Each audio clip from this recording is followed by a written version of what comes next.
Durante años el mundo vio a Fidel Castro como un símbolo, una imagen repetida en libros, camisetas y documentales.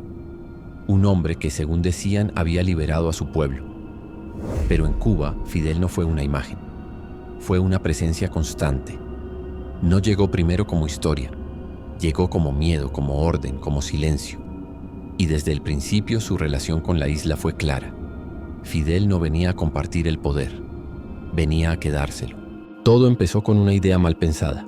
El 26 de julio de 1953, Fidel organizó el asalto al cuartel Moncada. Años después lo llamaría el inicio de la revolución.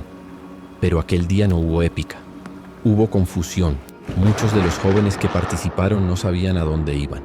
Algunos se perdieron antes de llegar. Otros murieron sin entender por qué estaban allí. Y Fidel, el organizador del ataque, no estaba donde debía estar cuando comenzó el combate. El asalto fue un fracaso absoluto, pero Fidel entendió algo que marcaría toda su vida. La derrota no importa si sabes cómo contarla después. Tras el fracaso, Fidel fue capturado.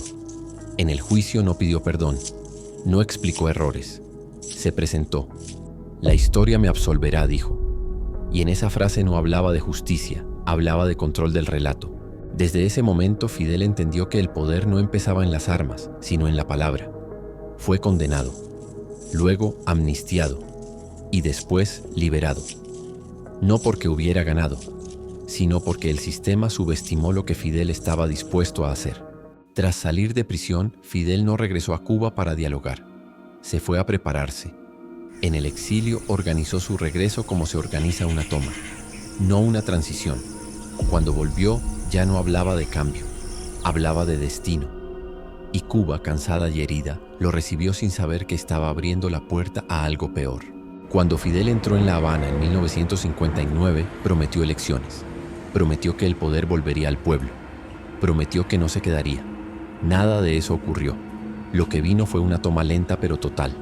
Aliados desplazados, instituciones absorbidas, decisiones concentradas en una sola voz. Cuba no fue liberada, fue tomada otra vez, y esta vez sin fecha de salida. Una vez con el poder en las manos, Fidel necesitaba algo más que control. Necesitaba miedo. Comenzaron los juicios rápidos, las madrugadas, los nombres leídos en voz alta. No se buscaba justicia, se buscaba advertir. El mensaje fue claro desde el inicio. Quien se opusiera, desaparecería. Y Fidel lo sabía, porque el miedo no fue un error, fue la base del sistema. Mientras el mundo veía al Che como idealista, en Cuba se le vio como ejecutor. Pero detrás de cada firma, detrás de cada disparo, detrás de cada condena, estaba Fidel. El Che disparaba, pero Fidel decidía. La sangre no manchaba directamente sus manos, pero llevaba su nombre. Camilo Cienfuegos era diferente. Carismático, querido, respetado. Y eso, en un sistema que giraba alrededor de un solo hombre, era peligroso. Camilo empezó a incomodar, a no alinearse del todo, a existir demasiado. Un día su avión no llegó. No hubo restos, no hubo investigación real, no hubo respuestas, solo silencio. Después de Camilo, nadie volvió a sentirse seguro cerca de Fidel. Con Camilo fuera, Fidel quedó solo, sin contrapesos, sin figuras fuertes alrededor, sin nadie que pudiera hacerle sombra. El poder dejó de compartirse, se obedecía, y desde esa cima absoluta, Fidel empezó a moldear Cuba a su imagen. Lo siguiente fue quitar: negocios cerrados, propiedades confiscadas, empresas arrebatadas. No hubo negociación, hubo papeles, órdenes y silencio. Lo que había costado generaciones construir pasó a manos del Estado en minutos. Y el Estado tenía un solo rostro: Fidel. Después vinieron las empresas extranjeras, refinerías, fábricas, compañías completas, expropiadas sin compensación real. Ese robo tuvo consecuencias, y una de ellas fue el embargo. Pero Fidel no lo contó así. Desde entonces todo tuvo un culpable externo. Si faltaba comida, era culpa del embargo. Si no había medicinas, también. Si la economía se hundía, igual. Nunca fue el sistema. Nunca fue Fidel. El embargo dejó de ser un hecho y se convirtió en excusa. Fidel prometió tierras a los campesinos. Prometió justicia. Pero la tierra nunca fue del pueblo. fue del Estado. El campesino no decidió qué sembrar, no decidió a quién vender, no decidió nada. Y un campo sin libertad termina dejando de producir. Con la economía controlada, el control humano se volvió total. Las cárceles se llenaron. Las UMAP aparecieron.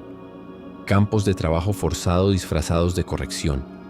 Homosexuales, religiosos, artistas, jóvenes, no para educar, para quebrar. Y todo eso existía porque Fidel decidió que la obediencia valía más que la vida. En ese sistema el cuerpo dejó de ser humano. Se volvió recurso. Testimonios hablaban de salas frías, de camillas, de agujas, sangre extraída sin consentimiento, una y otra vez, vendida, personas que entraban y no regresaban, órganos, silencio, nada investigado, nada explicado. Porque en Cuba el silencio siempre fue la última orden de Fidel. Con el país ya controlado por dentro, Fidel miró hacia afuera, no para abrir Cuba, sino para usarla. Cuba no tenía economía propia, no producía lo suficiente, no podía sostenerse sola, y Fidel lo sabía. Fue entonces cuando encontró a quien necesitaba, la Unión Soviética, no como aliada entre iguales, sino como sostén. A cambio de petróleo, alimentos y dinero, Cuba entregó algo más valioso, su capacidad de decidir. Desde ese momento muchas decisiones ya no se tomaban en La Habana, se aceptaban. Cuba dejó de ser un país soberano y pasó a ser una pieza útil. Y Fidel aceptó ese trato porque le garantizaba una sola cosa: seguir en el poder. Durante años a los cubanos les hablaron de resistencia, de dignidad, de aguantar. Pero lo que no se decía en voz alta era que el país ya no caminaba solo. El petróleo llegaba de fuera, los alimentos llegaban de fuera, el oxígeno del sistema venía de fuera. Fidel no construyó una economía, construyó una dependencia. Y mientras la ayuda soviética fluía, la mentira se sostenía. Cuba no avanzaba, pero tampoco caía. Todavía. En 1962, Fidel dio el paso más peligroso de todos. Aceptó que la Unión Soviética instalara misiles nucleares en Cuba. No consultó al pueblo. No midió consecuencias humanas. De la noche a la mañana, la isla se convirtió en un objetivo nuclear. Mientras el mundo contenía la respiración, los cubanos seguían su vida sin saber que estaban sentados sobre una bomba. Estados Unidos reaccionó. La tensión escaló. El planeta estuvo a minutos de una guerra nuclear. Fidel no pidió que retiraran los misiles. Al contrario, aceptó el riesgo, porque en su cabeza ese era el precio de la grandeza. Cuba no era su gente, era su escudo. Desde entonces Fidel empezó a verse distinto, ya no como líder de una isla, sino como figura histórica mundial. Opinaba sobre guerras lejanas, intervenía en conflictos ajenos, decidía sobre países que no eran Cuba. Mientras tanto, el cubano hacía colas, sobrevivía, callaba. Fidel hablaba de imperios desde un país que apenas podía alimentarse. Ese contraste no era casual, era megalomanía. Mientras pedía sacrificios, Fidel no los hacía. Residencias cerradas al pueblo, zonas prohibidas, islas reservadas solo para él y su círculo. El discurso hablaba de igualdad, la realidad hablaba de privilegio. Y todo eso existía porque Fidel decidió que el sacrificio siempre fuera de otros. Fidel no se conformó con controlar Cuba, quiso exportar su modelo. Combatientes enviados a guerras que no eran del pueblo cubano, hombres usados como moneda política, vidas gastadas en conflictos ajenos. A cambio, llegaban favores, petróleo, apoyo. El cubano común no ganaba nada, pero pagaba todo.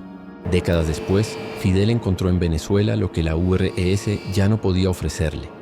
Con Chávez el intercambio fue claro: petróleo a cambio de asesoría. Pero no era asesoría médica ni educativa, era asesoría de control, vigilancia, propaganda, represión. El mismo modelo, en otro país, dos pueblos distintos, una misma tragedia. A principios de los años 90 algo se rompió. No hubo discursos largos, no hubo explicaciones claras. Simplemente empezó a faltar. La Unión Soviética había desaparecido, y con ella los subsidios. Durante décadas Cuba no había aprendido a producir, había aprendido a depender. Ahora, sin muleta, el sistema quedó expuesto. Las noches se oscurecieron, los apagones se hicieron rutina, el hambre se volvió parte del día a día. No fue una crisis inesperada, Fue el resultado lógico de todas las decisiones de Fidel. Décadas de control, décadas de dependencia, décadas de mentira. Mientras el mundo avanzaba, Cuba se quedó atrás, sin internet, sin información, sin contacto real con el exterior. No fue incapacidad tecnológica, fue miedo. Fidel sabía que, si el cubano veía otra realidad, el relato se caía. Por eso se prohibió la cultura extranjera. Por eso se controló la información. Por eso se aisló al país. Porque Fidel entendió algo muy simple. Un pueblo informado es un pueblo peligroso. Con el tiempo, el miedo dejó de ser castigo y se volvió costumbre. Hablar bajo. No opinar. No preguntar.